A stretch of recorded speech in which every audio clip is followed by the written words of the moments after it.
यहाँ पर पुलिस आई थी जी आप लोगों के पास, जी। तो क्या बातचीत हुई आपकी? पुलिस ने तो हमसे यही कहा कि हम जो है कार्रवाई करेंगे।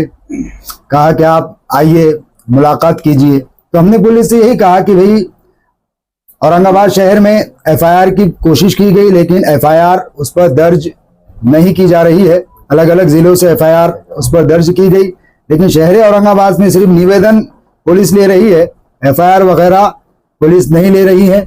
संत नहीं है रामगिरी, ये पाखंडी जाहिल, इसको पता ही नहीं है, इसको खुद अपने धर्म का भी पता नहीं है। अगर इसे अपने धर्म और मजहब का पता होता, अगर इसने वेद पढ़े होते, अगर इसने भगवत गीता को पढ़ा होता, अगर इसने रामायण पढ़ा होता, तो इसे पता होता कि किसी भी मजहब किसी भी धर्म में निकाह की उम्र की कोई कैद बयान नहीं की गई है। अगर बात ग्रंथों की होगी, शासन और प्रशासन इस पर किसी किस्म का कोई रोक नहीं लगा रहा है, तो फिर हम भी कहने पर मजबूर हो जाएंगे कि वेदों में क्या है, भगवत गीता में क्या है, रामायण में क्या है। इस हवाले से, कम उम्र की शादी के हवाले से, और किसने किस उम्र की लड़की से शादी की, किसने अपनी बेटी से शादी की, किसने अपनी बहन से शादी की, बच्चे पैदा किए, हम भी फिर ग्रंथों के रेफरेंस से ये बताएंगे तो मुल्क का माहौल कहां जाएगा। नहमदु व नुसल्ली अला रसूलिहिल करीम, अम्मा बाद, फ़अऊज़ु बिल्लाहि मिनश शैतानिर रजीम, बिस्मिल्लाहिर रहमानिर रहीम। वक़ुल जाअल हक़्क़ु व ज़हक़ल बातिल, इन्नल बातिला काना ज़हूक़ा। अस्सलातु वस्सलामु अलैका या रसूलल्लाह सल्लल्लाहु तआला अलैहि वसल्लम। आज की इस पत्रकार परिषद का मकसद ये है, ये पत्रकार परिषद जो है दारुल उलूम मज़ाहिर मुस्तफ़ा व इमाम अहमद रज़ा फाउंडेशन की जानिब से बुलाई गई है। मकसद ये है, पाखंडी रामगिरी ने जो कुछ दिन पहले पैगंबर इस्लाम वो मज़हब इस्लाम वो मायशा सिद्दीक़ा रज़ियल्लाहु ताला अन्हा की शान में जो शदीद गुस्ताखी की और मुल्क के अमन व अमान को ख़राब किया, इस हवाले से एफआईआर दर्ज हुई, लेकिन अब तक किसी किस्म की कोई कार्रवाई उस पर नहीं की गई, ना ही उसे गिरफ्तार किया गया। एफआईआर दर्ज करके शासन प्रशासन खामोश है और सियासी बड़ी पार्टियां भी उसका सपोर्ट कर रही है। इस हवाले से पत्रकार परिषद बुलाई गई है ताकि हमारी इस आवाज़ को, हमारे मुतालिबात को प्रशासन तक आप के ज़रिए यानी प्रेस के ज़रिए हम अपने मुतालिबात पेश कर सकें और अपनी आवाज़ को वहाँ तक पहुँचा सकें। आपकी क्या है, क्या मांग है? हमारी मांग और हमारी डिमांड तो यही है कि जो भी मुल्क के अमन व अमान को ख़राब करे और दो समाजों के दरमियान दुश्मनी पैदा करके मुल्क के लिए ख़तरा बने, ऐसे लोगों को गिरफ्तार किया जाना चाहिए और इन पे सख्त सख्त कार्रवाई की जानी चाहिए। ये हमारी मांग और डिमांड है इसके अंदर। अभी यहाँ पर पुलिस आई थी जी आप लोगों के पास, जी। तो क्या बातचीत हुई आपकी? पुलिस ने तो हमसे यही कहा कि हम जो है कार्रवाई करेंगे। कहा कि आप आइए मुलाकात कीजिए। तो हमने पुलिस से यही कहा कि भाई औरंगाबाद शहर में एफआईआर की कोशिश की गई, लेकिन एफआईआर उस पर दर्ज नहीं की जा रही है। अलग अलग जिलों से एफआईआर उस पर दर्ज की गई, लेकिन शहर औरंगाबाद में सिर्फ निवेदन पुलिस ले रही है, एफआईआर वगैरह पुलिस नहीं ले रही है। तो हमारा मुतालिबा यही था कि भाई एफआईआर दर्ज करो और सख्त से सख्त उस पर कार्रवाई करो। अभी रामगिरी महाराज के जो उनका जिस तरीके से बयान आया, उसमें आपका क्या बयान है? जी, हमारा बयान उसके अंदर ये रहेगा कि रामगिरी ने अपने बयान में 3 बातें की है। सबसे पहले तो उसने प्रॉफिट मोहम्मद सल्लल्लाहु ताला अलैहि वसल्लम के निकाह के हवाले से जो मायशा सिद्दीक़ा रज़ियल्लाहु ताला अन्हा से हुआ, उस हवाले से और इस्लाम के खिलाफ उसने बयान दिया। उसने अपने बयान में जो कहा कि प्रॉफिट मोहम्मद सल्लल्लाहु अलैहि वसल्लम ने 6 साल की उम्र की लड़की से शादी की, और इस बात को टारगेट करके उसने प्रॉफिट मोहम्मद सल्लल्लाहु ताला अलैहि वसल्लम के चरित्र पर अंगुष्ठ नुमाई की उंगली उठाई, और इस बात को बुनियाद बनाकर उसने कहा कि यही वजह है कि इनके जो आदर्श है, जिनका चरित्र मादअल्लाह ऐसा है, तो लोग इस्लाम छोड़ करके जा रहे हैं। हम इसके अंदर ये कहना चाहेंगे, ये कोई संत नहीं है रामगिरी, ये पाखंडी जाहिल, इसको पता ही नहीं है, इसको खुद अपने धर्म का भी पता नहीं है।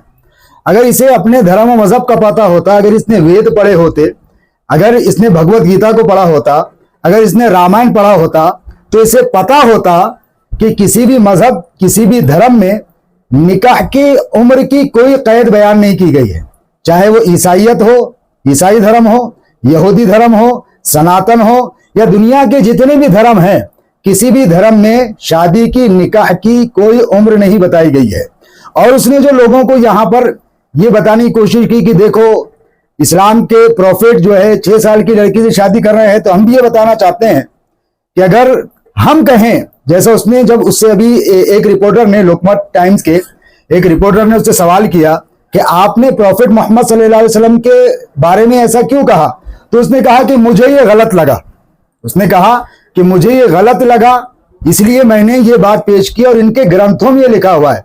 तो अगर बात ग्रंथों की होगी, शासन और प्रशासन इस पर किसी किस्म का कोई रोक नहीं लगा रहा है, तो फिर हम भी कहने पर मजबूर हो जाएंगे कि वेदों में क्या है, भगवत गीता में क्या है, रामायण में क्या है, इस हवाले से, कम उम्र की शादी के हवाले से, और किसने किस उम्र की लड़की से शादी की, किसने अपनी बेटी से शादी की, किसने अपनी बहन से शादी की, बच्चे पैदा किए, हम भी फिर ग्रंथों के रेफरेंस से ये बताएंगे, तो मुल्क का माहौल कहाँ जाएगा, मुल्क का अमन अमान कहाँ जाएगा।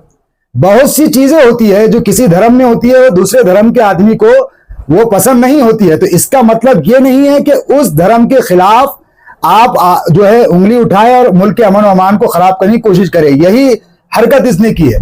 ये तो वो शख्स है कि 2017 के इसके बयानात सुनिए, 2018 के इसके बयानात सुनिए, 2017 और 18 के इसके बयानात के अंदर ये प्रॉफिट मोहम्मद सल्लल्लाहु ताला अलैहि वसल्लम की शान बयान करते नहीं थकता था, उनकी तारीफ बयान करते नहीं थकता था, यही पाखंडी रामगिरी।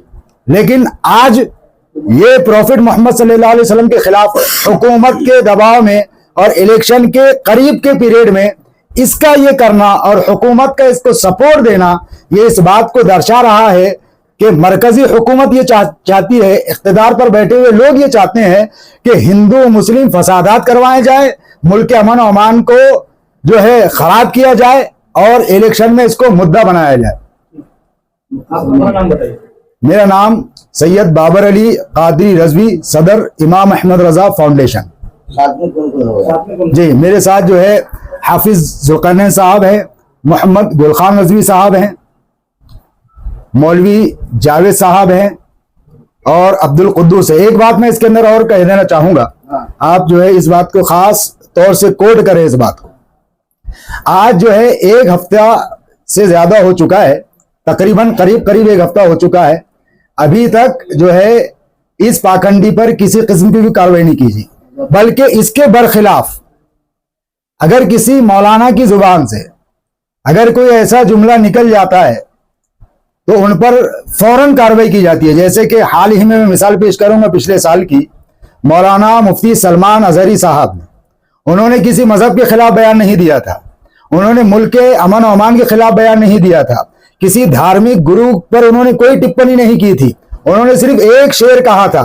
1 तारीख को वो एक शेर कहते हैं और 3 तारीख को फौरन एटीएस की टीम गुजरात से मुंबई उन्हें अरेस्ट करने के लिए निकल जाती है।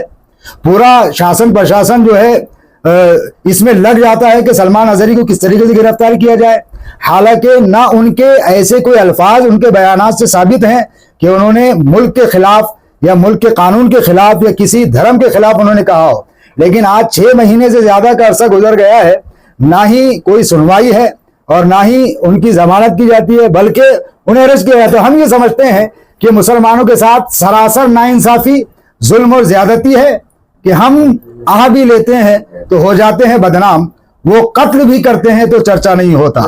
यही हाल हमारा किया गया है। जैसे मुख्यमंत्री ने उनके फेवर में एक बयान दिया है, जी, संतों को धक्का नहीं लगेगा, उनकी जी, जान को धक्का नहीं लगेगा, जी, आप क्या मानते हैं? जी, हम इसको यही मानते हैं कि हमने, जैसा कि अभी मैंने कहा कि इस सब के पीछे मरकजी हुकूमत का हाथ है, जो इख्तिदार पर बैठे हुए हैं।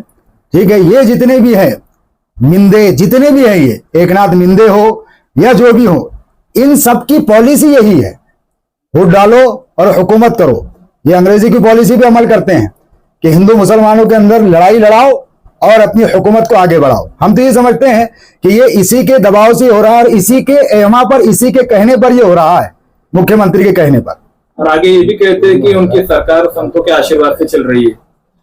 हाँ, यही आशीर्वाद, हम तो यही कहते हैं ना कि तुम जिसको संत कहते हो वो संत है ही नहीं, वो तो सबसे बड़ा पाखंडी है। क्योंकि यही वो संत है जो तुम्हें तुम्हारे ही धर्म के खिलाफ, मैं अपने उन गैर मुस्लिम जो है दोस्तों से, उन गैर मुस्लिम भाइयों से अपील करना चाहूंगा, ये रामगिरी जैसे जो संत के नाम पर धब्बा है, राम के नाम पर धब्बा है, ये तुम्हें तुम्हारी जो है वेदों से दूर कर रहे हैं, तुम्हें तुम्हारी तालीमात से दूर कर रहे हैं। तुम्हारे वेदों में कुछ और है, ये बताते कुछ और है, तुम्हारी किताबों में कुछ और है, ये बताते कुछ और है। अगर हम बताने पर आ जाएं तो फौरन हम पर कार्रवाई हो जाएगी।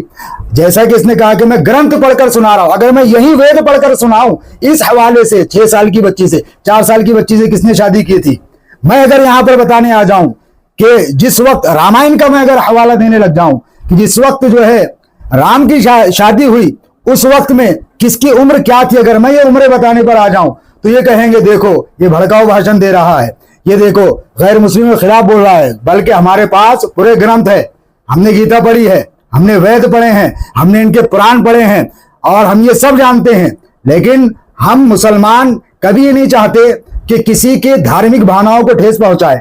हम अपने मजहब, हम अपने तालीमात को लोगों में पेश करते हैं, दूसरे के मजहब में हम दखल नहीं देते। हमारा कुरान कहता है लकुम दीनुकुम वलिया दीन। अभी उलमा का क्या इसमें रोल रहेगा? जिस तरीके का भी देखा जा रहा है कि उलमा किसी भी मसलब के जी क्या करेंगे, धरने आंदोलन करेंगे, बिल्कुल सियासत के पर किस तरीके का दबाव? बिल्कुल, देखिए अगर इस पाखंडी को जुमा तक अगर ये गिरफ्तार नहीं करते हैं, हम जुमा तक कह रहे हैं, अगर जुमा के दिन तक इस पाखंडी को गिरफ्तार करके इसे जो है जेल की सलाखों के पीछे नहीं डाल दिया जाता है तो उसके बाद फिर हम कानूनी दायरे में रहते हुए हम धरना आंदोलन भी करेंगे, हम उपोषण भी करेंगे, हम कोर्ट का भी दरवाजा खटखटाएंगे।